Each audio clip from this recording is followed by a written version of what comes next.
तो अब हम बात करेंगे हमारे क्रिटिकल सॉल्यूशन टेम्परेचर की और इसकी एप्लीकेशन की। तो देखिए, सबसे पहले हम बात करते हैं क्रिटिकल सॉल्यूशन टेम्परेचर हमारा होता क्या है।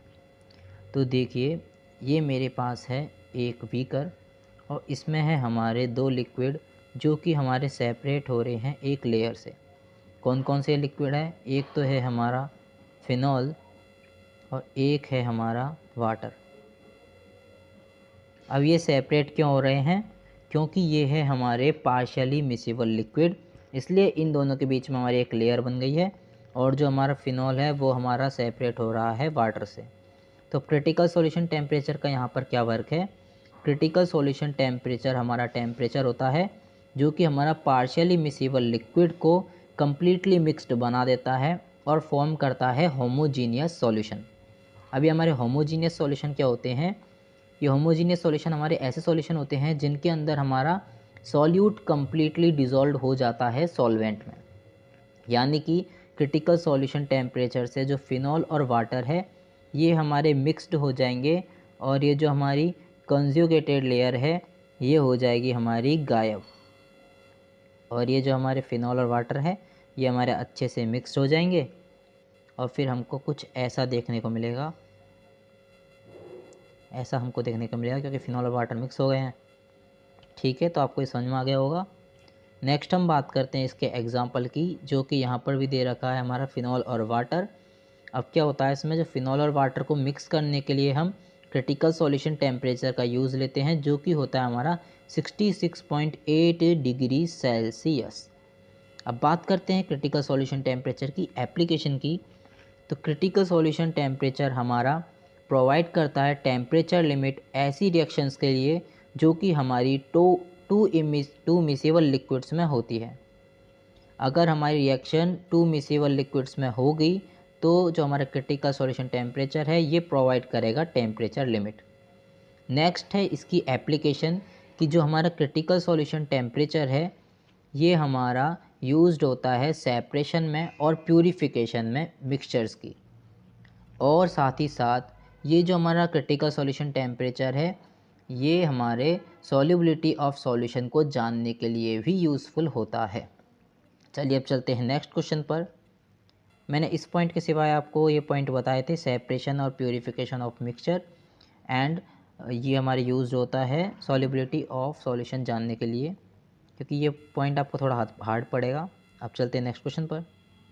देखिए, अब हम बात करते हैं आइडियल सॉल्युबिलिटी पैरामीटर की। तो आइडियल सॉल्युबिलिटी पैरामीटर हमारा क्या होता है? तो इसके अंदर हम जानते हैं कि लिक्विड सॉल्वेंट बनने के कितना एबल है, और यहाँ पर हमको दे रखा है it is the ability of a liquid to act as a solvent, और यहाँ पर फॉर्मूला भी दे रखा है S is equal to delta H minus RT by V का हाफ। तो ये हमारा जहाँ पर जो हमारा S है वो होगा सॉल्युबिलिटी, V हो गया हमारा वॉल्यूम और डेल्टा H हो गया हमारा एंथैल्पी, R हो गया रेडर कांस्टेंट और T हो गया टेम्परेचर। अब चलते हैं नेक्स्ट क्वेश्चन पर, जो कि है हमारा बाइनरी सॉल्यूशन। अभी देखिए कितना सिंपल है हमारा बाइनरी सॉल्यूशन। बाइनरी सॉल्यूशन हमारा सॉल्यूशन होता है होमोजीनियस मिक्सचर का ऑफ टू और मोर देन टू सब्सटेंस। इसके हमारे एग्जांपल भी दे रखे हैं, अल्कोहल और वाटर जो कि हमारे कम्प्लीटली मिक्सड होते हैं, और फिनॉल और वाटर जो कि अभी हमने देखा था कि पार्शियली मिसिबल होते हैं। और इनको हम कम्प्लीटली मिसिबल बना सकते हैं अगर किससे, हमारे क्रिटिकल सॉल्यूशन टेम्परेचर से, जो कि होता है हमारा 66.8 डिग्री सेल्सियस। अब चलते हैं हमारे नेक्स्ट क्वेश्चन पर। सॉल्युबिलिटी हमारी क्या होती है? तो सॉल्युबिलिटी में क्या होता है, सॉल्युबिलिटी होती है हमारी मैक्सिमम अमाउंट ऑफ सॉल्यूट जो कि हमारे डिज़ोल्व हो सकते हैं किसमें, नॉन कंसंट्रेशन ऑफ सॉल्वेंट में।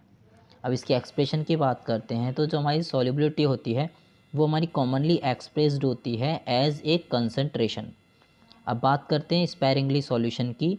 स्पैरिंगली सॉल्यूशन में हमारा जो सॉल्यूट का एक पार्ट होता है उसको ज़रूरत होती है 30 से 100 पार्ट्स ऑफ सॉल्वेंट की डिज़ोल्व होने के लिए। ठीक है, नेक्स्ट क्वेश्चन पर चलते हैं। तो देखिए, जो हमारे रियल सॉल्यूशन होते हैं उनको हम नॉन आइडियल सॉल्यूशन भी कहते हैं। रियल सॉल्यूशन हमारे वो सॉल्यूशन होते हैं जो कि रॉल्स लॉ को फॉलो नहीं करते, यानी कि P is not equal to होगा यहाँ पर हमारा P नॉट X। लेकिन हमारा जो यहाँ पर थ्योरी है उसमें दे रखा है P total is not equal to P naught A X A plus P naught B X B, जो कि हमारा कंबाइंड होता है रॉल्स लॉ और डाल्टन्स लॉ का। अगर देखिए हमारा रॉल्स लॉ को फॉलो नहीं करेगा तो जाहिर सी बात है इसको भी ये हमारा फॉलो नहीं करेगा। तो चलते हैं अब दोबारा हमारी थ्योरी पर। तो जो यहाँ पर total vapour pressure of solution है वो हमारा इक्वल नहीं होगा किसके, हमारे sum of vapour pressure of individual components के। यही हो गया हमारा रियल सॉल्यूशन।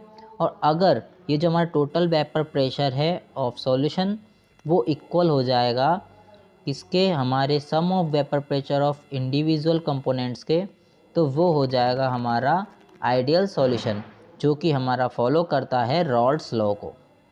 ठीक है, यहाँ तक आपको समझ में आ गया होगा। अब चलते हैं नेक्स्ट क्वेश्चन, डायपोल मोमेंट पर।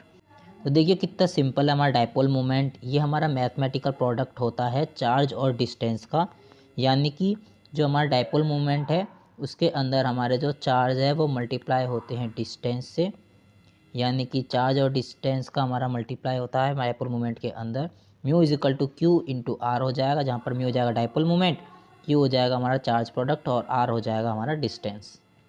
चलिए अब चलते हैं हमारे नेक्स्ट क्वेश्चन पर। तो देखिए अब हम बात करते हैं हमारे लिक्विड कॉम्प्लेक्स और लिक्विड क्रिस्टल की। तो लिक्विड कॉम्प्लेक्स तो हमारे बाइनरी मिक्सचर्स होते हैं जो कि हमारे कोएक्सिस्टेंस रखते हैं बिटवीन टू फेजेस, यानी कि हमारे मौजूदगी रखते हैं दो फेजेस के बीच की। और इसका हमारा एग्जांपल हो जाएगा सॉलिड लिक्विड सस्पेंशन। नेक्स्ट हम बात करते हैं हमारे लिक्विड क्रिस्टल की। तो देखिए हमारे लिक्विड क्रिस्टल कैसे बनते हैं, जब हम सॉलिड को सॉलिड से जब हम लिक्विड में कन्वर्ट कर रहे होते हैं लेकिन वो हमारा प्रॉपरली कन्वर्ट नहीं हो तो वो बन जाते हैं हमारे लिक्विड क्रिस्टल। इसके हमारे एग्जांपल दे रखा है ए स्टेट जो कि हमारी अकर्स, यानी जो कि हमारी सॉलिड और लिक्विड के बीच की स्टेट होती है उसको हम कहते हैं हमारे लिक्विड क्रिस्टल। ठीक है, अब आते हैं हमारे नेक्स्ट क्वेश्चन पर। अब देखिए हमारा क्वेश्चन है what do you understand by glassy states. तो देखिए ग्लासी स्टेट को हम सुपर कूल्ड लिक्विड भी कहते हैं। अब लिक्विड में क्या होता है, जैसे हम टेम्परेचर कम करते हैं तो हमको लिक्विड मिलता है, टेम्परेचर को हम और कम करेंगे तब हमको मिलेगा सॉलिड, और भी कम कर दिया तब हमको मिलेगा सुपर कूल्ड लिक्विड। अब जो हमारे कांच के सामान होते हैं वो हमारे सुपर कूल्ड लिक्विड से ही बनते हैं, और जो सुपर कूल्ड लिक्विड है इसको हम ग्लासी स्टेट भी कहते हैं। नेक्स्ट क्वेश्चन पर चलते हैं। चलिए दोस्तों